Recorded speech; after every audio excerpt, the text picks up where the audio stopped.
शरणं प्रपद्ये श्री रामदूतं शरणं प्रपद्ये। सबसे पहले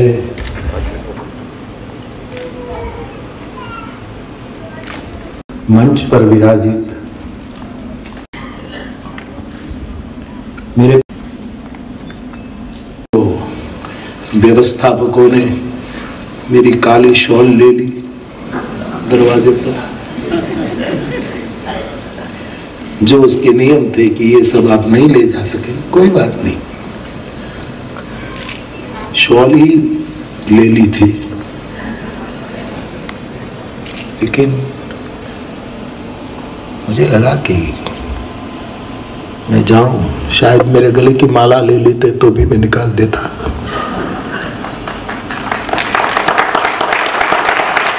क्योंकि किसी बुद्ध पुरुष को सुनना हो तो अपनी शर्त पर नहीं सुना जाता, अपने आग्रहों के अधीन नहीं सुना जाता। और मैं गया, लेकिन मेरा दुर्भाग्य तो ना कहूं, लेकिन वो सीरीज, वो पूरी प्रवचन श्रृंखला अंग्रेजी में थी।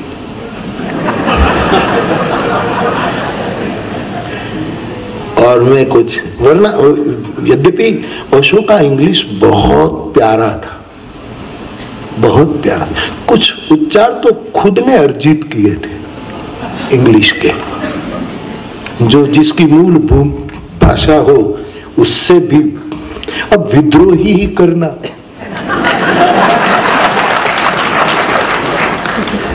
लेकिन मेरे से कोई ओशो के विद्रोह के बारे में कहते हैं, तब मैं एक साधु के नाते बहुत स्पष्ट अभिप्राय देता हूं कि विश्व में जिन लोगों ने विद्रोह किया है और ओशो ने जो विद्रोह किए, जैसे अभी दुष्यंत कुमार को याद किया कि सिर्फ हंगामा खड़ा करना मेरा मकसद नहीं, और ये दुष्यंत कुमार के शब्दों के माध्यम से सत्यवेदांत जी ने कहा कि ओशो जैसा हंगामा किसने खड़ा किया।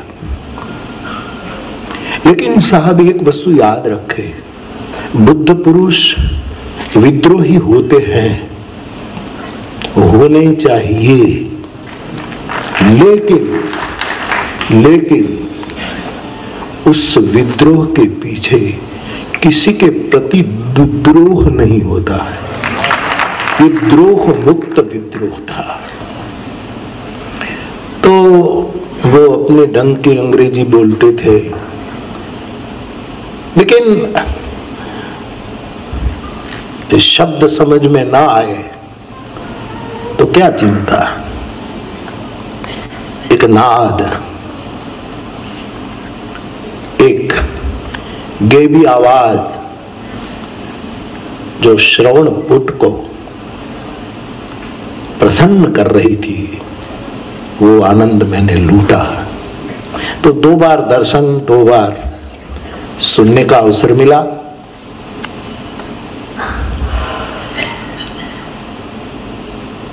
मुझे कुछ बातें आपके सामने जो रखनी है, जो मेरी जिम्मेवारी से है, वो ये है कि अशोक को पहली बार जब मैंने दर्शन किए शिवाजी पार्क में, तब वो सफेद वो धोती और ये उपवस्त्र ओढ़ते थे, और भी शायद खद्दर की पहनते थे। दूसरी बार जब पुणे में दर्शन किया, तब तो वो पूरा वो पहनते थे जो उसका वो था। लेकिन मेरी तलगा जरड़ी आंखों ने न कोई अहोभाव न कोई अधोभाव, इन दोनों से मुक्त होकर ओशो का जो अवलोकन किया, वो मैं आपके साथ शेयर करना चाहता हूं। मुझे पहले तो ये लगा कि आदमी है तो पंच भौतिक शरीरधारी, निशान होगा। हम सब पंच भौतिक शरीर के पुतले हैं। मुराद नामक एक कवि की कुछ पंक्तियां हैं कि खुदा है खरादी परमात्मा, खुदा है खरादी, अक्ल उसमें ज्यादी, वो आदि अनादि का कर्ता कहाया, पवन आग सुपानी सुमिट्टी मिलानी, तुमकी निशानी से आदम बनाया। एक इंसान पांच भौतिक होता है। हमारे मानस में भी लिखा है, छित जल पावक गगन समीरा, पंच रचित अति अधम शरीरा। लेकिन मेरी तलगाजरड़ी आंखों ने सालों पहले साल जो अवलोकन किया वो मैं पेश करूं तो मुझे पहले ये लगा सत्यविधान जी कि ये आदमी पंचभूत का पुतला तो है ही, लेकिन उसका एक्सरे लिया जाए तो मुझे लगा कि ये आदमी 5 वस्तु से बना है। आप सहमत हो न हो उसकी मैं कोई चिंता भी नहीं करने वाला, 40 मिनट बोलकर निकल जाने वाला हूं।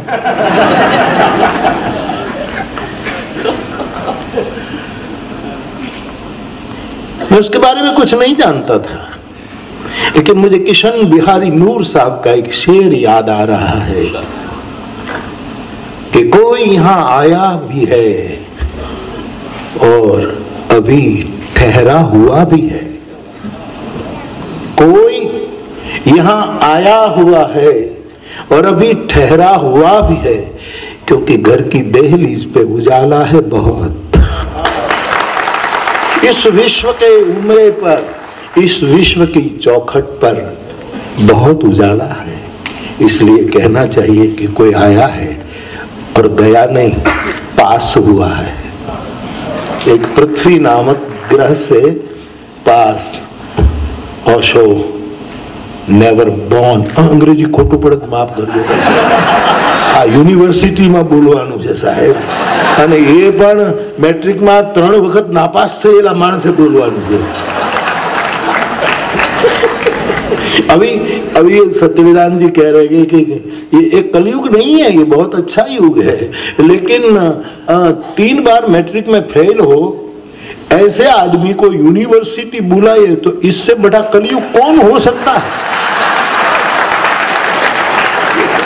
लेकिन मैं 100% सहमत हूं कि रामचरितमानस में 500, 450, 500 साल पहले ऑलरेडी गोस्वामी जी ने लिखा है कि कलयुग सम युग आन नहीं, कलयुग के समान कोई दूसरा ऐसा युग नहीं है जो नर कर विश्वास।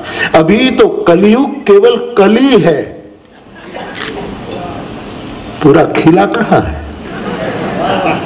ओशो ने उसको सींचा है, ओशो की आंतरिक ऊर्जा और बहिर उजास के कारण ये कली विकसित हुई है और अभी और विकसित होने वाली है। तो कलयुग को बुरा मत कहे, वो अभी कली है, खुल रही है। टैगोर की बोली में गुलाब की फूल की एक एक पंखुड़ी खुल जाए, पूर्ण रूपेण खुल जाए, उसी को कहते हैं निर्वाण। तो Osho never born never die.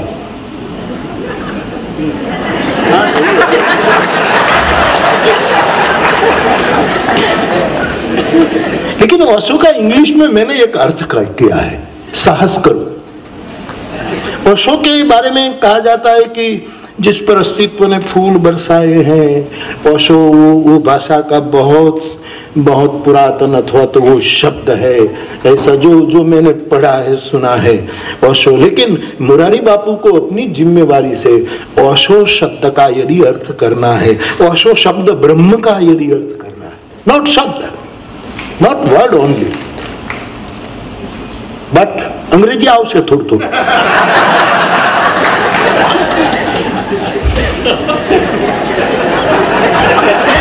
Please बख्शिश भाई मुझे प्लीज स्पेलिंग बताइए। ओवन का स्पेलिंग क्या होता है? ओवन, OWN, अपना ओवन, ठीक है। साइलेंट का स्पेलिंग मैं परीक्षा नहीं ले रहा हूं,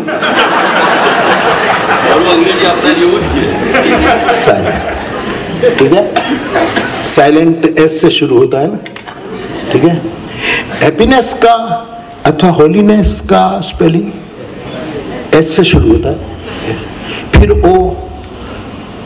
ओवन का पहला अक्षर। मुरारी बापू मानता है कि ओशो का अर्थ है ओवन साइलेंट। शास्त्र अर्जित नहीं, परंपरा अर्जित नहीं, वातावरण अर्जित नहीं, प्रयास द्वारा निर्मित किया गया शांति नहीं, मौन नहीं, ओवन साइलेंट, जो आदि अनादि काल से बुद्ध पुरुषों में रहा है। ओ का अर्थ है ओवन, एस का अर्थ है silent, oven silent and oven happiness, oven holiness. संस्कार द्वारा लाया गया पवित्र नहीं,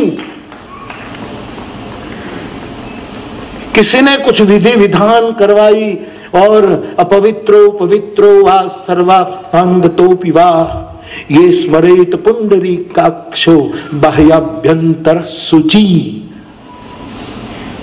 ये बड़ी प्यारी बात, लेकिन एक प्रसन्नता, एक हैप्पीनेस अथवा पवित्र, वो भी ओवन साइलेंट एंड हैप्पीनेस अथवा होलीनेस ओवन। खुद की प्रसन्नता, खुद की पवित्रता, खुद का मौन, वो है ओशो।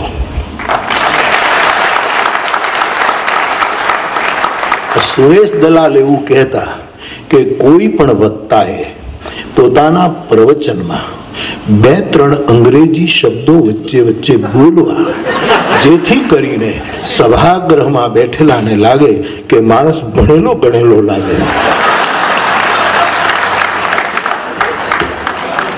लेकिन ये मेरी परिभाषा मुझे प्रिय है, जिसको अपना मौन न हो और जिसको अपना पवित्र न हो, वो ओशो अवस्था से बहुत दूर है। तो ऐसे ओशो को मेरी तलगाजरड़ी आंखों से देखना है, उसके प्रति अहोभाव और अधोभाव नहीं, उसको जरूरत नहीं है। कई लोग, मैं छोटा था तब से ओशो के बारे में इधर उधर से सुनता रहा। कई लोग मुझे ओशो के बारे में, हम ओशो को सुनते हैं, अथवा तो जैसे कई लोगों की फैशन बन गई थी, हम कृष्णमूर्ति के लिसनर है। एक फैशन, हराम कुछ जाने तो कृष्णमूर्ति। हम जब मैं पढ़ता था, मेरी जेपी पारिक हाई स्कूल में, जिसका मेरे पर बहुत बड़ा योगदान है कि 3 बार मुझे फेल किया है, मैं रेणु हूँ इस हाई स्कूल का। तो मैं साइकिल पर जाता था, तो मेरे साथ एक मित्र, वो भी, उसको क्रिकेट कमेंट्री, क्रिकेट में कुछ भी समझ न पड़े, लेकिन एक छोटा सा ट्रांजिस्टर, एक हाथ से साइकिल के हैंडल पकड़े, एक हाथ से ट्रांजिस्टर कान पर रखे और कमेंट्री सुने, और मैं साथ साथ होता। और जब कोई 6 मारे, 4 मारे और तालियां गूंजे तो उसको लगा कि कुछ हुआ है। तब मुझे पूछता था किसने मारी, तो मैंने कहा तू कर क्या कर रहा है, तू सुनता, एक फैशन। ओशो को सुनना फैशन नहीं होनी चाहिए।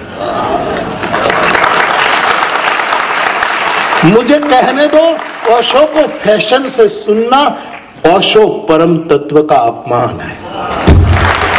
ओशो को स्वभाव से सुनो, और स्वभाव जितना आत्मा के निकट होता है, इतना न मन है, न बुद्धि है, न चित्त है, न अहंकार है।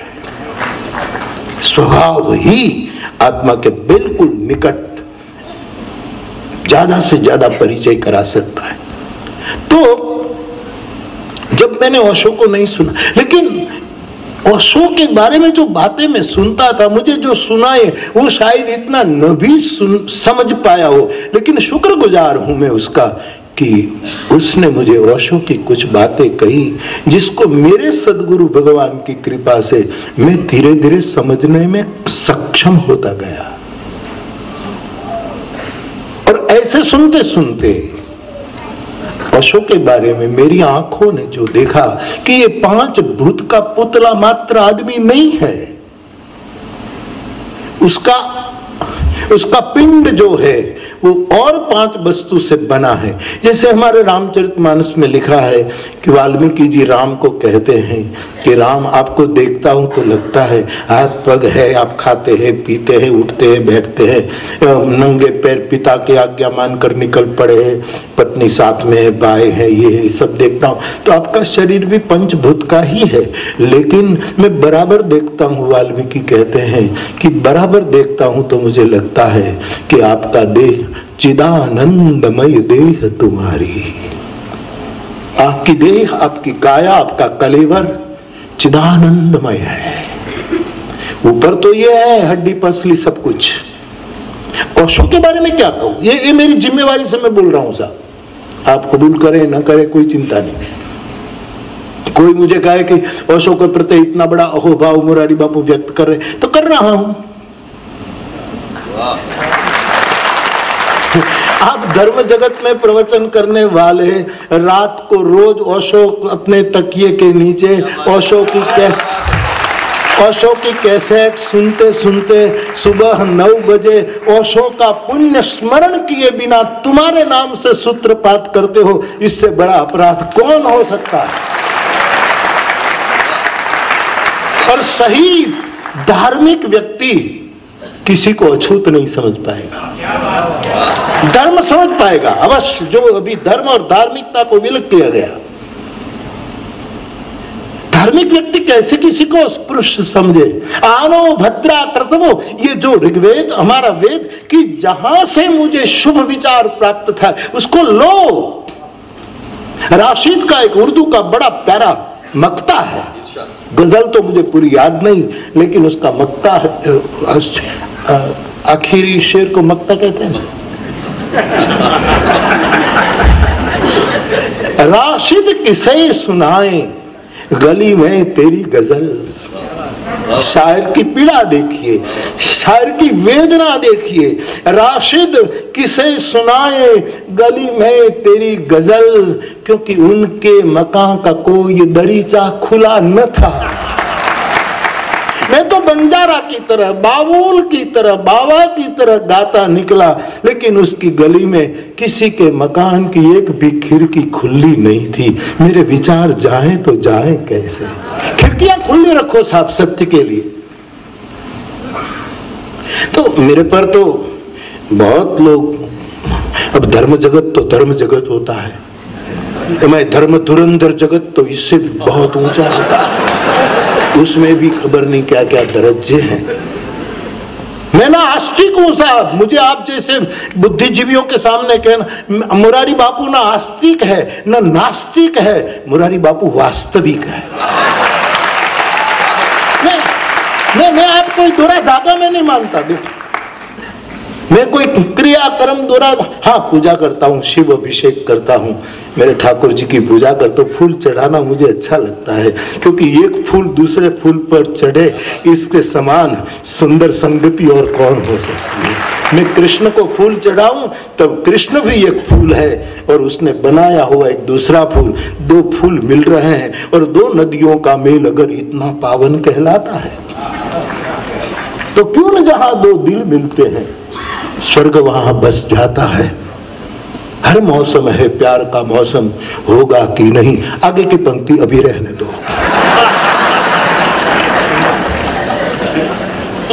मुझे तो कोई परहेज नहीं, मैं फिल्म का गीत गा लेता हूं मेरी चौपाइयों के साथ। मेरे लिए हर वस्तु चौपाई है, यदि दृष्टि हो तो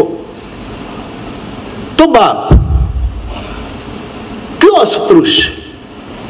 ओशो का नाम लेकर अहोभाव के साथ कहना चाहिए कि विचार ओशो, लेकिन राशिद किसे सुनाए गली में तेरी गजल, उनकी गली में कोई उनके मकान का कोई दरीचा खुला न था, पत्थर सुलग रहे थे, कोई रास्ता न था। हम जिस तरफ चले थे उधर रास्ता नहीं, कोई नक्शा न था। हम जिस तरफ चले थे वहां कोई रास्ता। तो बाप मुझे इतना ही कहना है। मुझे कितने बजे पूरा करना है? अशोक के बारे में बोलना आनंद आता है साहब, और जो जिस पर बोलने के लिए आनंद आए वो भजन है, वो साधना है। और ऐसे प्रवचन करने के लिए मेरे उपनिषदकार ने हमें सिखाया है, स्वाध्याय प्रवचनाभ्याम न प्रमदितव्यम, उसमें प्रमाद न करो। कथा करो। हाँ, मैंने दक्षेश भाई कहते कि बापू मैंने एक कथा अशोक के ऊपर की है, पूना में की है साहब। थोड़ा धर्म जगत को तकलीफ भी हुई है, लेकिन अब किसी को तकलीफ हो तो हम करें भी क्या, इससे हम क्या कर सकते हैं। लेकिन मैंने की, और मेरा विषय था मानस नृत्य, क्योंकि वो अशोक नृत्य करता हुआ धर्म की बात लेकर आया था। ओशो मानस नृत्य पर, और मैंने ये पूरी कथा ओशो की समाधि को समर्पित की है। मेरा ये मनोरथ था साहब, और कैंपस कथा का भी योग होगा तो आई विल ट्राई।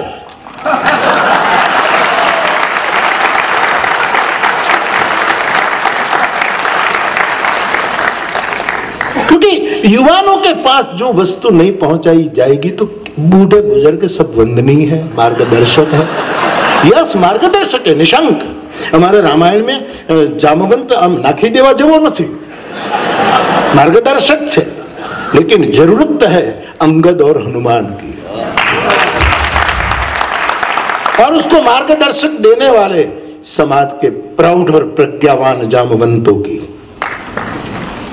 और एक वस्तु याद रखना, उम्र का हिसाब और होता है, बाकी बुद्ध पुरुष कभी बूढ़ा नहीं होता। और जो बूढ़ा होने का अधिकार ही नहीं है बुद्ध पुरुष को, सदगुरु को वृद्ध होने का अधिकार। इसलिए शंकर शिव को हमने कभी वृद्ध नहीं दी चित्रा, न राम को, कृष्ण को। ओशो ने भी उस पर अपना वक्तव्य दिया है। तो शुभ विचार जहां से मिले लेना चाहिए। तकिए के नीचे कैसेट डालकर सुनना, फिर अपने प्रवचनों में वही विचारों डालना बिना नाम लिए, ये तो प्रज्ञा अपराध है। तुकाराम ने एक शब्द यूज किया था, प्रज्ञा अपराध। तो मैं तो खुले में कहता हूं, और मेरा मनोरथ था कि मुझे ओशो पर एक कथा कहनी है। मैं कम से कम उससे जो मैंने कई बार कहा और आपके सामने भी कहा कि ओशो ने इतने सब्जेक्ट पर अपना प्रवचन और अपने विचार प्रस्तुत किए हैं साहब। इनमें से कई सब्जेक्ट के बारे में मुरारी बापू को पता ही नहीं था कि लाओ त्सु कौन है। यस साहब, मैं कबूल कर रहा हूं कि मुझे लाओ त्सु का नाम तक पता नहीं, क्योंकि देहात में जन्मे, जन्म तारीख तक का कोई निर्णय नहीं, मेरी असली जन्म तारीख का निर्णय नहीं। ये तो देहात में दादाजी गए, जिस तारीख को मुझे स्कूल में भर्ती किया लिखवा दिया कि जन्म तारीख भी, ऐसे देहात में पैदा हुए। 25 सितंबर मेरा जन्मदिन नहीं है, पूरी दुनिया में चल रही है 25 सितंबर। अब मैं ओशो की नकल तो नहीं कर सकता कि मुरारी बापू नेवर बॉर्न।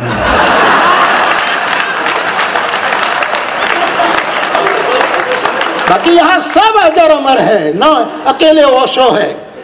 ईश्वर अंश जीव अविनाशी, चेतन अमल सहज सुख राशि, ममैवांशो जीव लोके जीव भूत सनातन। योगेश्वर कृष्ण।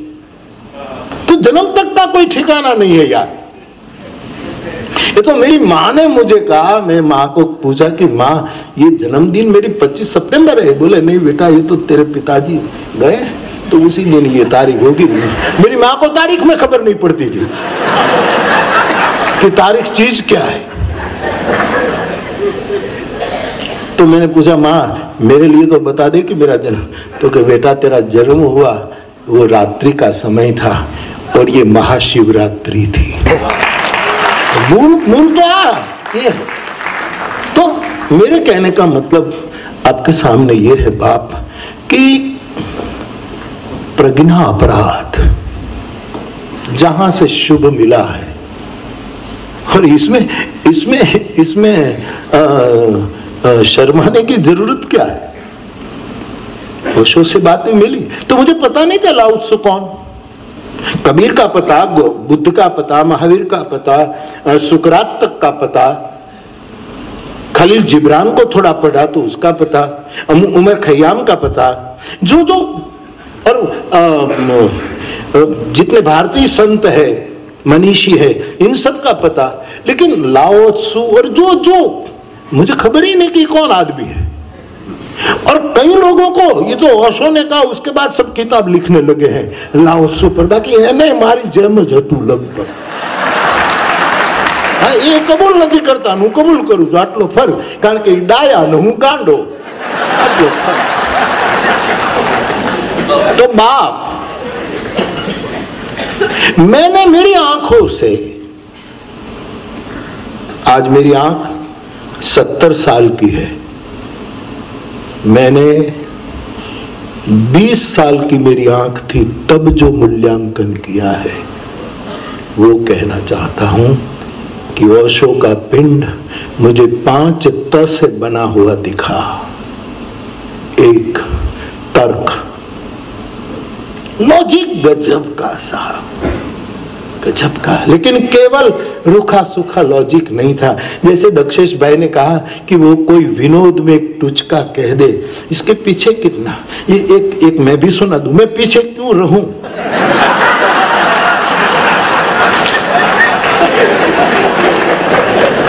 एक विदेश की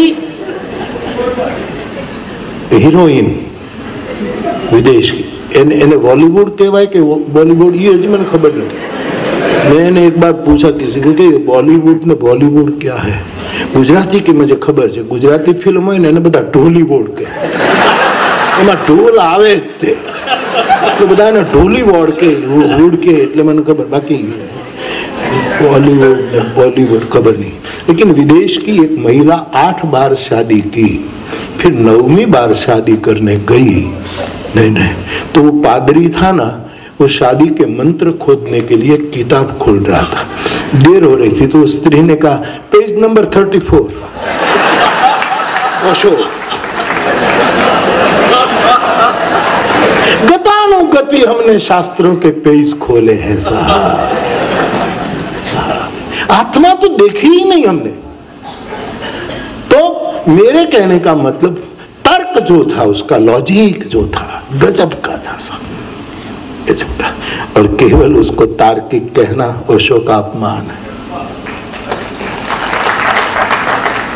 तर्क के साथ दूसरे उसके पिंड में मुरारी बापू ने जो देखा वो था तत्व, कि आदमी तत्व को पकड़ता था।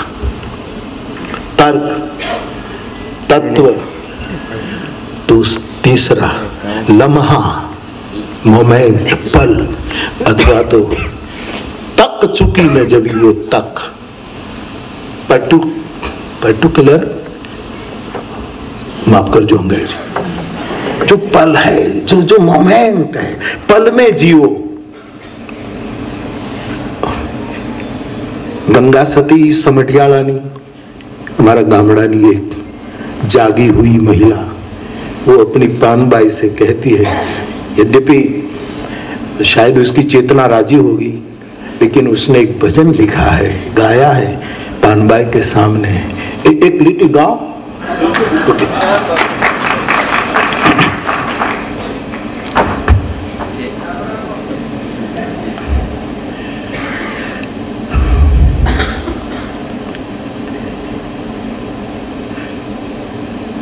शीलवंत साधु ने पानबाई वारे वारे नमिए ने, जना बदले नहीं वर्तमान। गंगा सती कहती है कि ऐसे शीलवंत सदगुरु को एक बार नहीं बार बार प्रणाम करो। कौन शीलवंत साधु? कि जिसका वर्तमान न बदले। शब्द तो वर्तमान किताबों में छपा है, लेकिन मेरी चेतना ने गंगा सती से इजाजत ली कि माँ मैं इस मेरे लिए बदले नहीं वर्तमान के बदले में ये गाऊं कि जना बदले नहीं वर्तमान, जो कायम वर्तमान में जिए, पल में जीना, तक तो साध लेना। इस आदमी ने जिस समय वो था शरीर से नहीं थे, अब दूसरे रूप में है, उसने तक, ये तक साधु नहीं था, फिर गलत अर्थ मत करना, तक साधु। और यीशु को यदि किसी त्यागी ने सुना हो तो कोई एक थप्पड़ मारे तो उसी की शिक्षा के अनुसार उसको दूसरा गाल धरना चाहिए, कि दूसरी भी लगा कि हमें ये लागना चाहिए। कि भोग भी एक तपस्या है, तुम त्याग के मारे क्या जानो, क्या पंक्ति है, अद्भुत। परम भोग बड़ी तपस्या है। ओशो ने सामान्य स्तर के भोगों की बातें नहीं की साहब, ये परम भोग, परम को भोगो। हाँ, शुरुआत पहली सीढ़ी से करनी होती है, ये बात और है, लेकिन परम भोग तो ये तपस्या। तो तर्क, तत्व, पल, तक पकड़ना, तप, और पांचवा ओशो के विग्रह में मैंने जो देखा वो था तंत्र। साहब, इतनी तंत्र साधना के प्रकार किसी बुद्ध पुरुष ने दिए थे तो इतना खोलकर हमारे सामने रखा है कि गोरख की तंत्र साधना, शैव तंत्र साधना आदि तंत्र। यद्यपि ओशो में तंत्र की भीषणता नहीं थी, लेकिन जानकारी तो गजब थी। जो उसने विध रुचि वालों को, किसी को इस साधना से परम को पाना है, उसी मार्ग से उनके लिए सभी गेट खोल दिए थे इस आदमी ने। तो इन 5 तकार से, अब आप कहेंगे आपने त क्यों लगाया? क्योंकि मैंने पहले कहा कि मेरा तलगा जरड़ी अवलोकन है, और तलगा जरड़ा नो त હોય છે। મારે જો આવલો કમળનું ક અને ખટારાનું ખ ને બદલવાનું આવે ને તો એ ત આવે તો હું એમ જ કરી નાખું તલગા જરડાનો ત। એ તો આપણું પોતાનું સારું લાગે। અમારે ત્રાપજકર કવિ દાદાએ એક દોહો લખ્યો કે કબૂતર ઉડ્યું કચ્છથી મુંબઈ આવ્યું જોઈ એને વાલું ન લાગ્યું કોઈ વાગડ જેવું વિઠલા। अपनापन, फर्क इतना ही है सयाद, कफस और आशियाने में उसने तुझे बनाया है, उसे मैंने बनाया है।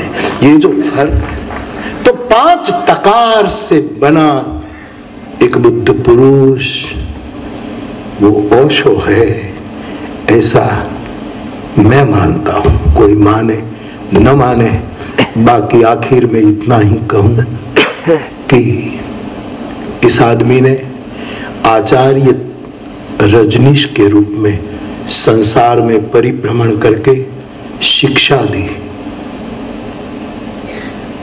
भगवान रजनीश के रूप में पुणे में बैठकर उसने सबको दीक्षा दी। आचार्य के रूप में परिव्राजक होकर उसने सबको शिक्षा दी। पुणे में बैठकर भगवान रजनीश के रूप में उसने दीक्षा दी, और साहब ओशो के रूप में पूरे विश्व को प्रेम की भिक्षा दी। यही मोरारी बापू का ओशो।